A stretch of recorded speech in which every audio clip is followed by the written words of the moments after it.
Garuda Express, an international courier service. రెండేళ్ల క్రితం ఈ యోగి కమ్ రాజకీయ నేత చేసిన వ్యాఖ్యలు దేశంలో ఎంత దుమారం లేపాయో అందరికీ తెలుసు.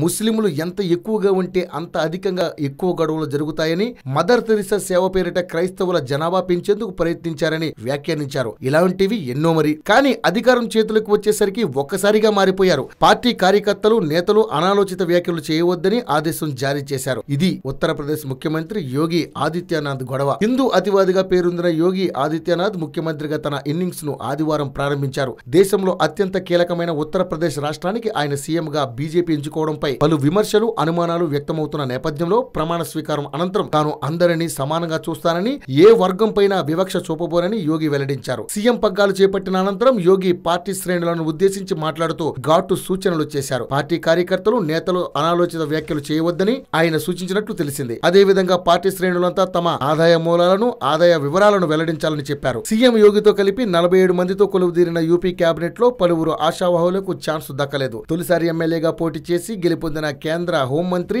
రాజ్నాథ్ సింగ్ తనయుడు పంకజ్ సింగ్ కూడా నిరాశ ఎదురైంది. అదేవిధంగా మాజీ సీఎం కళ్యాణ్ సింగ్ మనవడికి, బీజేపీ సీనియర్ నేత లాల్జీ టాండన్ మనవడికి కూడా మంత్రివర్గంలో ఛాన్స్ దక్కలేదు. యూపీ కేబినెట్ లో చాలా వరకు బీజేపీ చీఫ్ అమిత్ షా సన్నిహితులకు పెద్దపీట దక్కింది. ఆయనకు విశ్వసనీయులుగా ముద్రపడిన శ్రీకాంత్ వర్మ, సిద్ధార్థనాథ్ సింగ్, దినేష్ శర్మ, కేశవ్ ప్రసాద్ మౌర్య తదితరులకు కీలక మంత్రి పదవులు దక్కాయి.